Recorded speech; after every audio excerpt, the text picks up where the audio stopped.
लोग पढ़ने जा रहे हैं बड़े घर की बेटी, जिसे प्रेमचंद्र जी ने लिखा है। तो इस कहानी में हम इनका प्रेमचंद्र उनका जीवन परिचय भी पढ़ेंगे, लेकिन वो लास्ट में।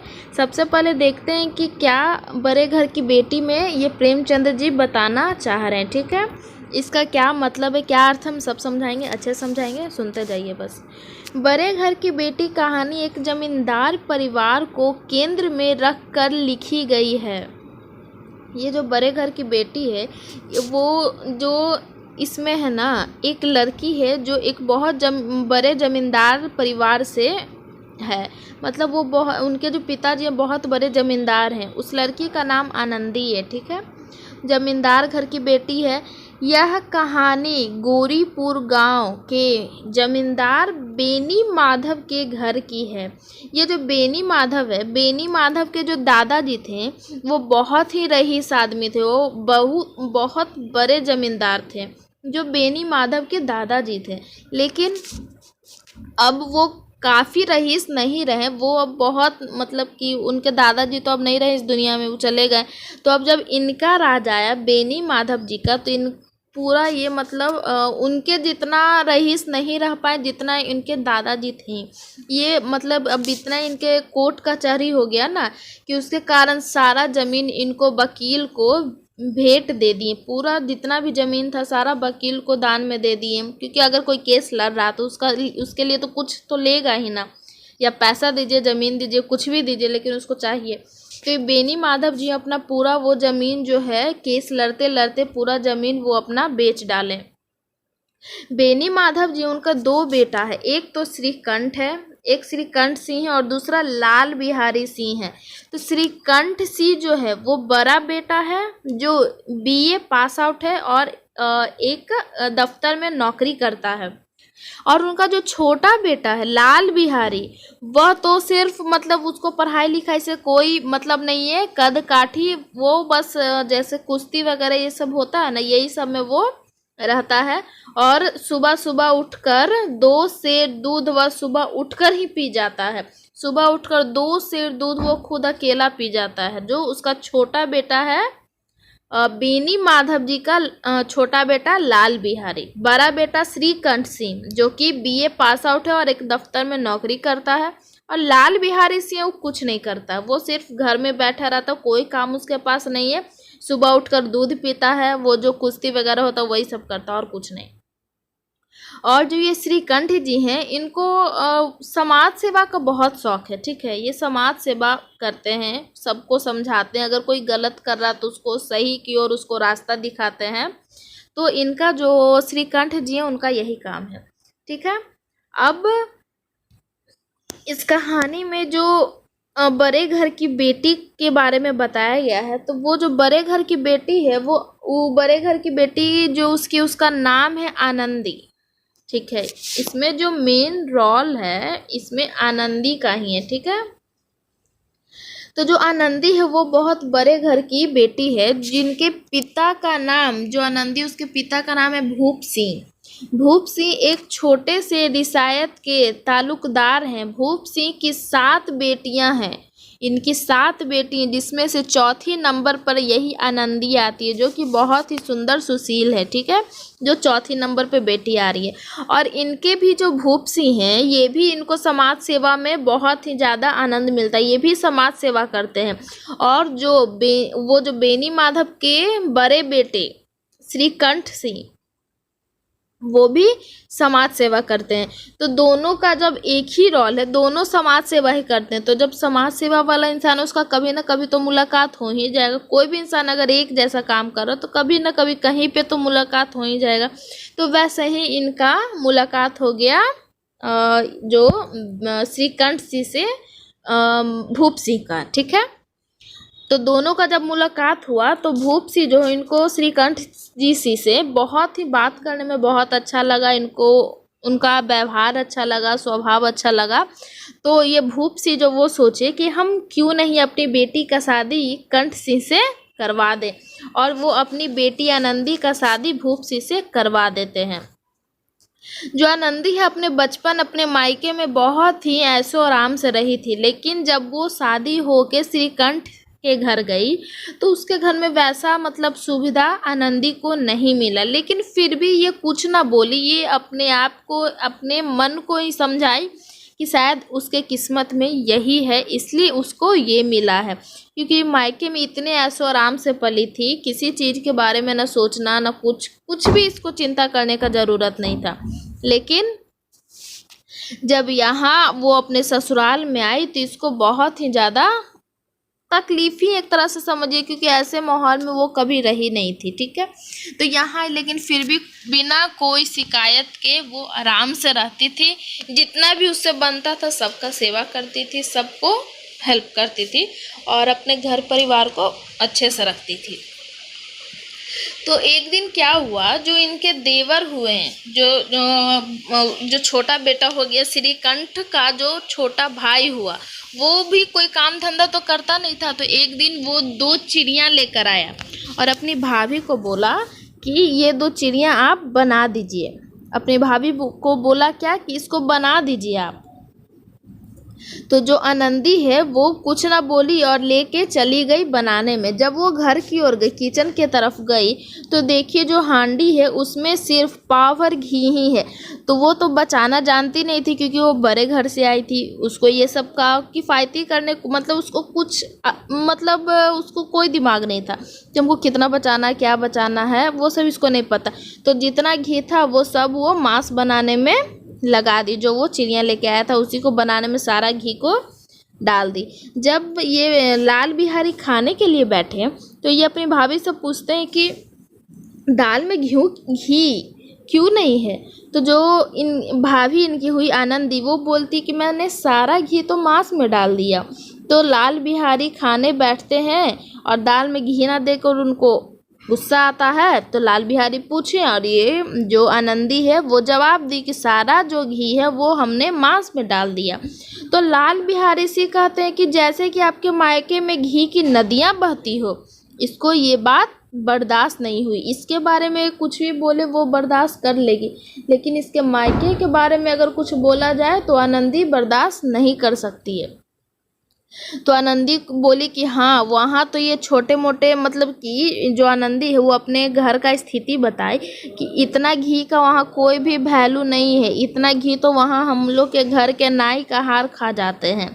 ऐसा आनंदी कहती है कि इतना घी को वहाँ बचाया नहीं जाता कि हमको देख देख कर चलाना कि कितना इसमें से यूज करना नहीं करना, वहाँ सारा ख़त्म हो जाता एक दिन में ही। तो लाल बिहारी सिंह को इस बात से बहुत अपमानित महसूस हुआ जब ऐसा आनंदी बताई कि मतलब मेरे घर में तो इतना नौकर चाकर खा जाते हैं। तो ये सुनकर लाल बिहारी को बहुत ज़्यादा मतलब शर्मिंदगी महसूस हुई।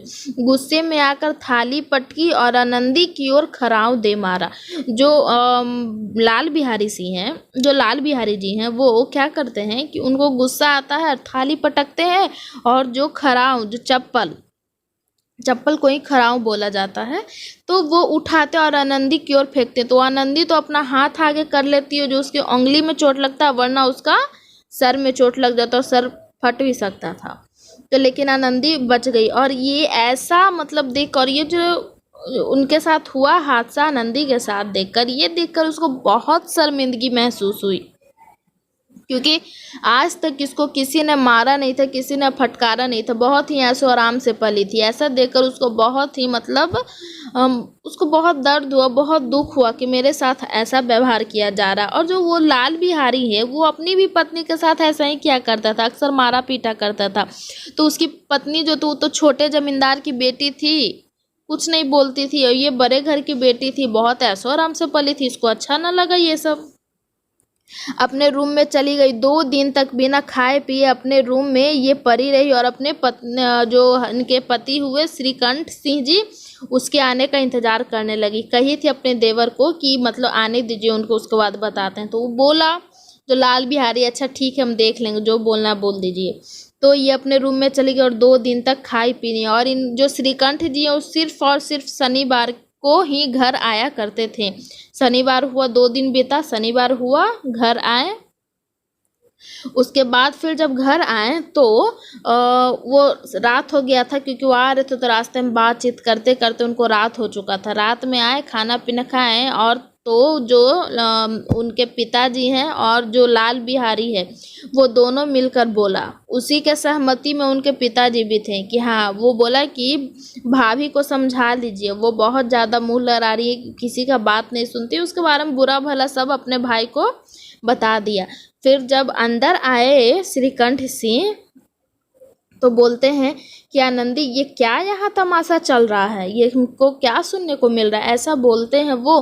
तो आनंदी उनके सामने जाती और बोलती कि मैंने क्या किया है, लाल बिहारी जी ने ही हमें चप्पल खराव फेंक कर मारा है, हमने तो कुछ नहीं किया है। तो बोलते कि ऐसे सुनने को मिल रहा है क्या। तो आनंदी पूरा कहानी बताती है, पूरा कहानी बताई कि उसके साथ क्या हुआ नहीं हुआ, कि उसको खराव फेंक कर मारा गया, उसके साथ ऐसा ऐसा व्यवहार किया गया, पूरा चीज़ वो बताती है। ठीक है, तो जब ये पूरा चीज़ सुने और ये जो श्रीकंठ सिंह वो सुने कि चप्पल फेंक कर मारा गया पत्नी को, तो बहुत ज़्यादा गुस्सा, और सारा बात बताकर जो आनंदी है वो रोने लगी। और जानते हो आप कि जब स्त्री जब रोने लगती है तो अगला आदमी को थोड़ा पिघलना ही पड़ जाता। कोई भी काम अगर मनाना हो किसी से भी तो अगले के सामने थोड़ा आंसू भी गिरा दीजिएगा तो अगला इंसान मान जाता है। ठीक है, तो आनंदी ने भी बोलते बोलते वो रोने लगी। और ये देखते ही श्रीकंठ जी को बहुत ज़्यादा गुस्सा आया कि किसी स्त्री का अपमान किया गया है। वो सारा चीज़ बर्दाश्त कर लेंगे लेकिन किसी स्त्री का अपमान वो बर्दाश्त नहीं कर सकते हैं। तो ये उन्हें बर्दाश्त नहीं हुआ और सुबह होने का इंतज़ार करने लगे। और जब सुबह हुआ तो वो बाहर गए और बाहर जाने के बाद अपने पिताजी को बोले कि अब मैं यहाँ नहीं रहना चाहता हूँ। जब ऐसा इन्होंने कहा तो सारा जो आसपास के गांव वाले कुछ थे वो सुन रहे थे। उस सुन के सब मजाक उड़ाने लगे कि जो दूसरों का घर को सुलझाता था आज वो खुद ही अलग होने का बात कर रहा है। तो ये जो उनके पिताजी हुए बेनी माधव वो समझाते हैं ऐसा मत करो, हो जाता थोड़ा बहुत, मतलब बहुत ज़्यादा उसको समझाते हैं कि ऐसा मत करो, घर छोड़ के जाने से क्या फ़ायदा होगा।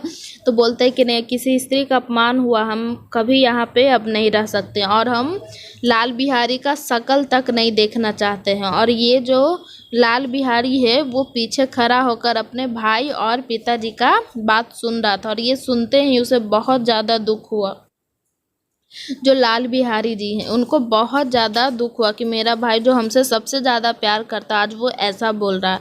तो वो रूम में गया, आनंदी के रूम में गया और आनंदी जी से, भाभी से अपना माफ़ी मांगा कि हमको माफ़ कर दीजिए, जो आज के बाद ऐसा कोई गलती नहीं होगा और भैया मेरा मुंह भी नहीं देखना चाहते हैं, इसलिए हम घर छोड़कर जा रहे हैं। तो जब ऐसा बोला वो, तो आनंदी को बहुत ज़्यादा बुरा लगा कि हमको ऐसा नहीं करना चाहिए था, जो भी बात था अपने में ही हम लोग को सुलझा लेना चाहिए था, इतना बात को नहीं बढ़ाना चाहिए था। और जो उसी समय जो श्रीकंठ सिंह है वो भी रूम में अंदर आए और देखे कि लाल बिहारी सिंह है, तो वो अपना सर नीचे करके अपने रूम में चले गए, लाल बिहारी के तरफ देखे भी नहीं सर उठा के। इस बात से भी बहुत ज़्यादा लाल बिहारी को तकलीफ हुआ और वो फिर जाने लगा कि भैया हमसे अब इतना नफरत करने लगे। तो ये जो आनंदी है वो अपने पति को समझाई कि छोड़ दीजिए, होता है छोटा भाई, अब क्या कीजिएगा, मतलब जाकर मना लीजिए, वो घर छोड़कर जा रहे हैं, बहुत रो रहे हैं। लेकिन श्रीकंठ सिंह जो है वो मानने के लिए तैयार ही नहीं है कि नहीं, हम किसी भी हालत में नहीं जाएंगे। तो आनंदी खुद ही जाती है और अपने देवर लाल बिहारी का हाथ पकड़ती है और बोलती है कि आप कहीं नहीं जाइएगा, आप यहीं रहिएगा। तो लाल बिहारी बोले कि नहीं भाभी, अब हम नहीं रह सकते क्योंकि मेरा भैया शकल भी नहीं देखना चाहते। तो जो आनंदी है वो अपना सौगंध देती है, मतलब अपना कसम उसको देती है कि आपको घर छोड़कर ये नहीं जाना है। तो ऐसा ही उसको रोकते रोकते वो भी जो लाल बिहारी था वो भी बोलने लगा कि हम घर छोड़कर जाएंगे क्योंकि भैया मेरा शकल भी नहीं देखना चाहते। ये देखते देखते दोनों भाभी देवर का प्यार जो श्रीकंठ सिंह देख रहे थे अपने रूम से, देखते देखते उनका भी मन जो है वो पिघल गया और जाकर अपने भाई लाल बिहारी के गले लग गए और दोनों रोने लगे और दोनों फिर अच्छे से रहने लगे। और ये दोनों, ये जो यहाँ पे हुआ दोनों भाई जब गले लगने लगे और जो बिगड़ा हुआ बात था, जो आनंदी उसको समझा रही थी, उसको सुलझा रही थी कि पहले जैसा सारा चीज़ हो जाए, ये बेनी माधव जी देख रहे थे खड़े होकर। जब सारा कहानी ख़त्म हो गया, मतलब कि हाँ अब दोनों भाई मिलजुल कर रहने लगे, तो जो बेनी माधव जी हैं वो कहते हैं कि बड़े घर की बेटियां ऐसे ही होती है। ठीक है, तो इस कहानी में ये लाइन ही सबसे ज़्यादा फेमस हुआ कि बड़े घर की बेटियां ऐसे ही होती है, मतलब कि बिगड़े काम को भी सुलझा लेती है।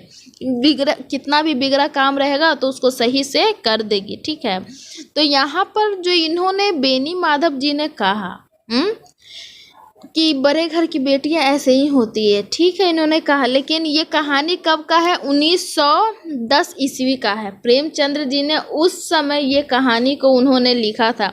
उस समय हो सकता है बड़े घर की बेटियां ऐसे ही होती होगी। ठीक है, लेकिन अगर ये बड़े घर की बेटियां जो आज अगर लिखते हैं, आज के डेट में अगर ऐसा कहानी लिखा जाता तो हमको नहीं लगता है कि मतलब ऐसा कोई लास्ट का सीन होता कि भाभी खुद फिर जाके समझा रही हैं और दोनों भाई को मिलवाएं और खुशी पूर्वक सब परिवार रहने लगे। आजकल के टाइम में बड़े घर छोटे घर से कोई मतलब नहीं रखता है। बड़े घर का हो या छोटे घर का हो, सब जब तक नेचर अच्छा ना हो तब तक कोई फ़ायदा नहीं है, समझे।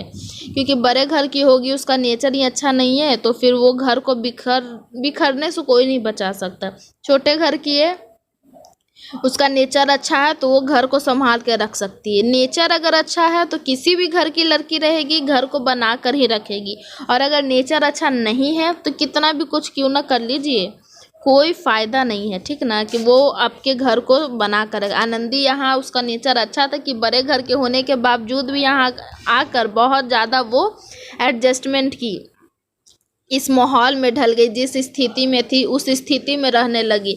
लेकिन हर जगह ऐसा नहीं होता। ठीक है, क्योंकि आजकल की लड़कियां या फिर जो भी स्त्रियां जिनका भी शादी हो चुका है वो अगर ऐसा करती हैं तो आजकल इतना घर में कोई भी घर में विवाद ना होता। ठीक है, ये 1910 की कहानी है, इसलिए इसमें लास्ट का सीन बहुत ही अच्छा रहा कि सब परिवार मिल गए। ठीक है, तो यहाँ पर मेरा बड़े घर की बेटी समाप्त होता। अब जो इनका कवि, जो इनका जीवन परिचय है प्रेमचंद्र जी का, हम थोड़ा सा आगे में पढ़ देते हैं, बता देते हैं, लेकिन आप इसको जीवन परिचय को खुद पढ़िए अच्छे से ध्यान से, और उसको जो भी आपको लग रहा मेन पॉइंट है जो लिखना चाहिए वो आप नोट डाउन कर लीजिए।